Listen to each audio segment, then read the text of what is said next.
95% of our life is coming from the programs of how to live life that we get in the first 7 years of life. And that's why poor people stay poor and rich people stay rich. Theta is also hypnosis. And the idea is this: before you can become conscious, if you don't have any programs, what are you going to be conscious of? So nature makes the first 7 years. What kind of programs are required to live on this planet? I say, how do you get them?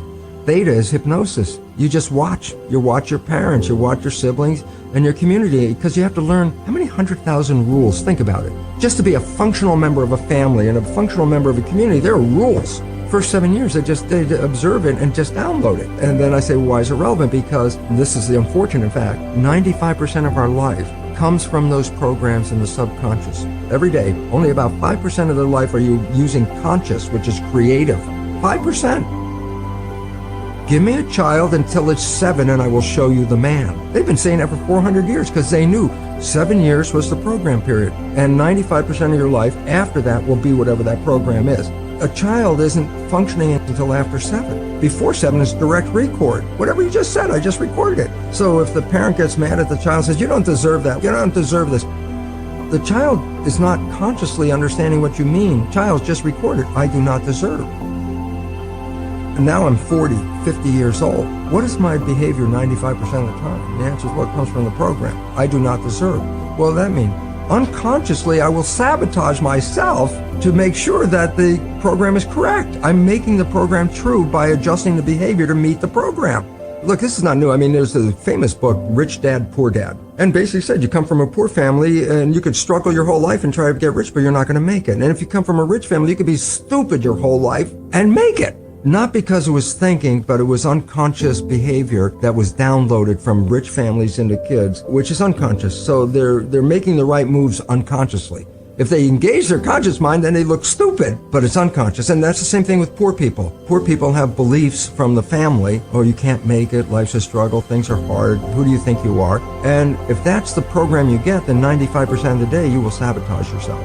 And that's why poor people stay poor and rich people stay rich, because the programming. Subconscious mind learns in 2 fundamental ways naturally. Hypnosis, which is the first 7 years. And after age 7, how do you put new programs in? Repetition. Practice. You want to drive a car, you didn't learn how by just getting in the seat and put the key in. You had to practice driving the car. And once you completed it, you didn't have to go back and do it again. So 2 phases. You want to train the subconscious mind? Hypnosis, repetition. I like the last one because there's a new phrase that's fake it till you make it. Meaning, if you're not a happy person, I say, you want to be a happy person? Then repeat all the time, I'm happy, I'm happy. I say, well, you don't look happy or anything. I say, no, who am I talking to? By repetition, I'm talking to subconscious. If subconscious gets, I am happy, and 95% of your life comes from that subconscious, there will be a point once the subconscious got, I am happy, you don't have to say it again. It'll be automatic. It's repetitive, and that's the secret part.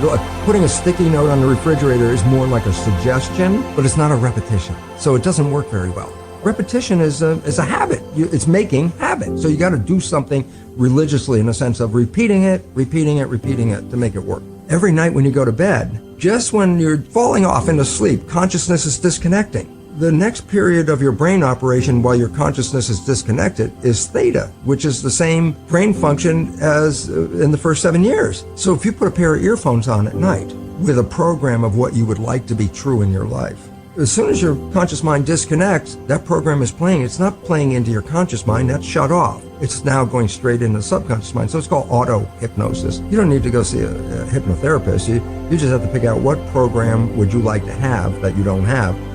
Once I feed you with an idea that you are susceptible to something, look, I can feed you with an idea that this pill, greatest, best thing for your issue, and I give you this pill and you get better, and then later you find out it was a sugar pill, and everybody goes, yeah, that's called the placebo effect. And I go, what does it really mean?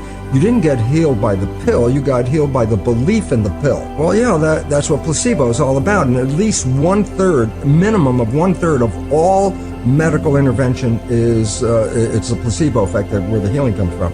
Everybody goes, yeah, I know about the placebo. I go, yeah, but that's a result of positive thinking. What about negative thinking?